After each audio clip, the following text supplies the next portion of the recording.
Salam sejahtera Malaysia. Denyut nadi suara rakyat bergema di channel ini. Selamat malam tuan-tuan dan puan-puan yang dihormati sekalian. Masih lagi kita berlegar-legar dalam isu tahanan Najib Razak. Terbaru, kita baru saja terima satu input yang baru, satu berita yang baru. Sementara itu, saya ingin bertanya kepada anda semua, tuan-tuan dan puan-puan yang bijaksana lagi arif, pada pandangan anda secara peribadi, tanpa dipengaruhi oleh mana-mana orang, sama ada kawan kah, bini kah, laki kah, saudara kah, rakan sekerja kah, tanpa dipengaruhi oleh mana-mana, anda boleh komen di ruangan komen ya. Tolong komen supaya kita tahu. Adakah anda bersetuju jika Najib dikenakan tindakan hukuman penjara ataupun tahanan rumah? Okey, itu soalan dia. Adakah anda setuju atau tidak? Okey. Baik, tuan-tuan dan puan-puan yang dihormati sekalian, rupa-rupanya baru sebentar tadi kita terima, hampir sukarlah untuk Najib Razak akan mendapat tahanan rumah ini. Susah juga untuk dia dapat kelulusan untuk ini, kerana rupa-rupanya menurut seorang pakar, isu tahanan rumah Najib ini tidak termaktub dalam undang-undang negara. Tidak termaktub dalam undang-undang negara, dan tidak termasuk di dalam kita punya perlembagaan. Jadi siapa yang kata ini? Beliau ialah seorang pakar di dalam undang-undang Malaysia. Kenapa saya kata beliau pakar? Kerana beliau pernah menjadi bos kepada SPRM. Dia mesti tahu tentang undang-undang lah. At least dia tahulah undang-undang lebih daripada saya, lebih daripada makcik-makcik semua mungkin. Mungkin lebih daripada tuan-tuan dan perempuan. Tapi mungkin juga anda lebih tahu dari dia, saya tak pasti. Kalau anda lebih tahu dari dia, anda boleh komen. Anda boleh komen, anda boleh respon dan sebagainya. Tapi kalau saya fikir dia lebih tahu dari saya lah. Jadi apa yang dia kata ini mungkin saya agak bersetuju lah. Okey, tanpa membelakangi kuasa kedaulatan yang di Pertuan Agong ya, tanpa membelakangi kuasa kedaulatan yang di Pertuan Agong. Jadi apa cerita dia ya tuan-tuan dan puan-puan yang dihormati sekalian? Menurut Latifah Koya, dia kata isu tahanan rumah Najib Razak ini tidak termaktub dalam undang-undang negara Malaysia. Tidak termaktub dalam undang-undang negara Malaysia. Apa maksudnya tidak termaktub dalam undang-undang negara Malaysia? Adakah itu bermaksud bahawa memang tak ada harapan langsung untuk Najib Razak dapat yang istilah dia tahanan rumah? Adakah itu maksud dia? Mari kita korek bersama-sama. Okey. Bekas Ketua Suruhanjaya Pencegahan Rasuah Malaysia SPRM, Latifah Koya, mengkritik tindakan mahkamah dan kerajaan berhubung permohonan bekas Perdana Menteri Datuk Seri Najib Razak untuk menghabiskan baki hukuman penjara 6 tahun sebagai tahanan di rumah. Katanya sekiranya ianya dilaksanakan, ini akan menyebabkan gejala rasuah semakin berleluasa dan tidak termaktub dalam undang-undang negara. Kata beliau, tindakan tahanan rumah adalah perintah yang menyalahi undang-undang, kerana ia tidak wujud di bawah undang-undang kita, kata beliau.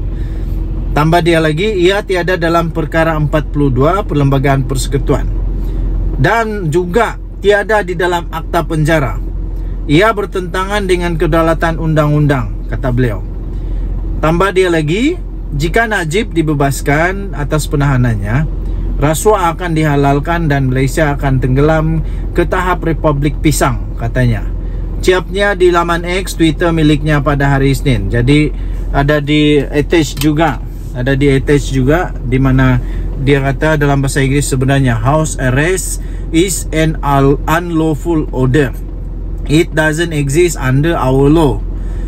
It's not in Art 42 of the of the Federal Constitution or the Prison Act. It's against the rules of law. If Najib is released on house arrest, corruption will be legitimized and Malaysia will sink to the level of banana republic, dia kata.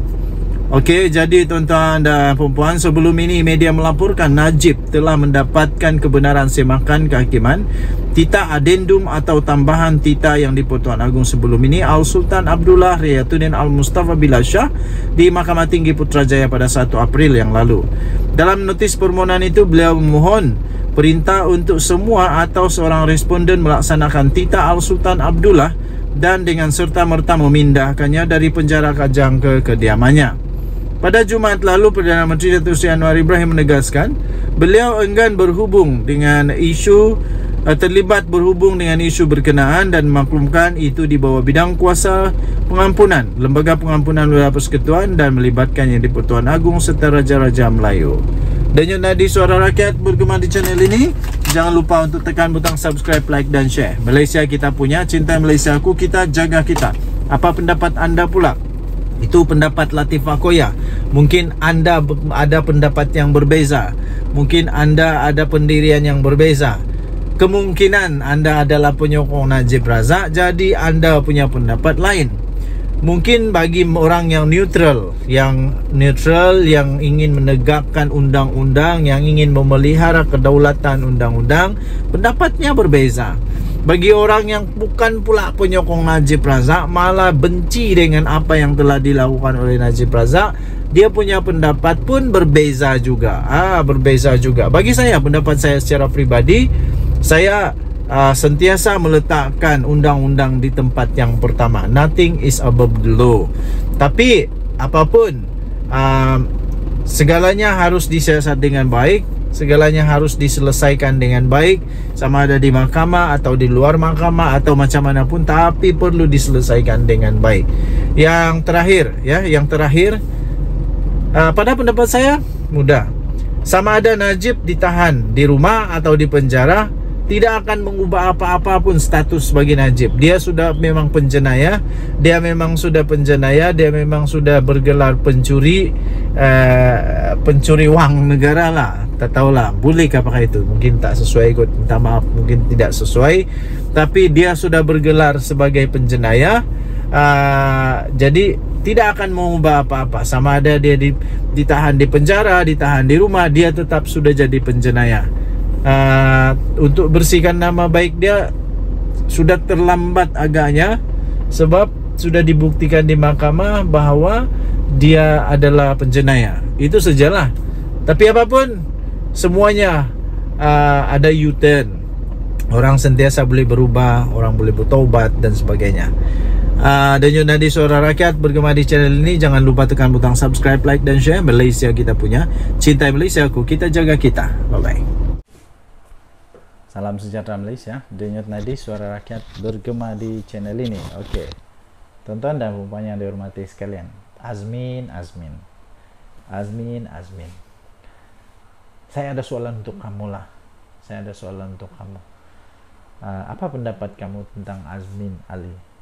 Apa pendapat anda tentang Azmin Ali?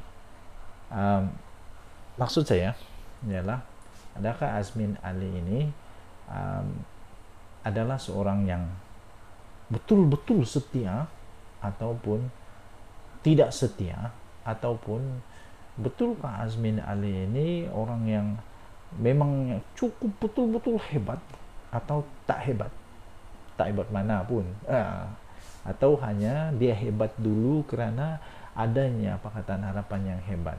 Sekarang dia tak nak berapa nak hebat pun, walaupun dia menang juga di pilihan raya, tapi taklah sehebat waktu dia di PKR dulu.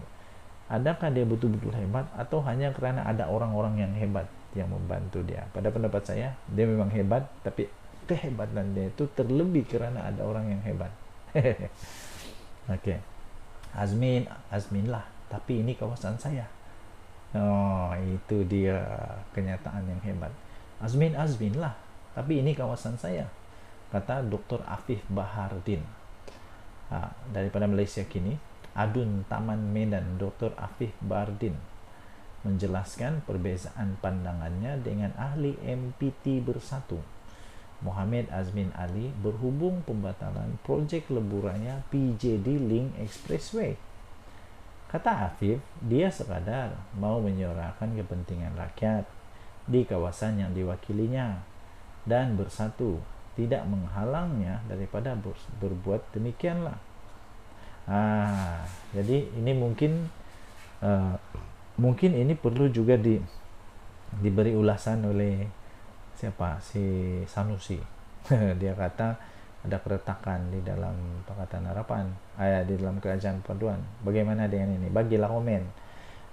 Kata Afif, dia sekadar menyuarakan kepentingan rakyat di kawasan yang diwakilinya, dan Bersatu tidak menghalangnya daripada berbuat demikian.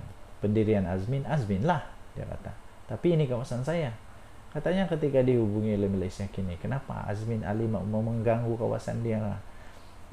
Nanti tiba-tiba betul-betul pula jadi seperti dakwaan yang dulu-dulu dalam berita yang sebelum-sebelum ini, artikel-artikel sebelum ini menyatakan ada apa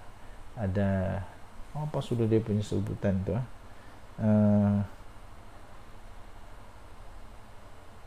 apa aja lah, aku lupa lah. Afif mengulas ahli parlimen Petaling Jaya Lee Chian Chung yang membangkitkan perbezaan pendiriannya dengan Azmin yang juga adalah pengurusi Bersatu Selangor. Jadi katanya, saya tidak tahulah kalau Chen Chuan kata kena dengar arahan orang lain katanya. Setakat ini tidak ada arahan dari Azmin yang saya tidak boleh menyuarakan apa-apa perkara bagi pihak rakyat yang saya wakili katanya. Dan tambahnya lagi, kami Bersatu tidak mengamalkan perkara itu, jelasnya lagi. Pada 9 Agustus tahun lalu, media dalam talian Pro PN melaporkan Azmin berkata tiada gunanya membina lembu raya di bandar ini atas alasan untuk menyelesaikan kesesakan lalu lintas. Kata kenyataan itu, prinsip saya ialah mengapa Anda memerlukan lembu raya dalam bandar. Kalau di luar, sebagai jalan lingkaran luar, itu boleh dipertimbangkan. Tapi dalam Petaling Jaya dan Shah Alam, Anda tidak memerlukan lembu raya lain. Apa yang diperlukan adalah pengangkutan awam, kata Azmin pada ketika itu. Sementara itu, Afif mencabar Lee. Gambar di atas, ada gambar Lee juga, untuk mengemukakan penyelesaian terhadap masalah kesesakan lalu lintas di kawasan Taman Medan. Terdahulu Afif percaya projek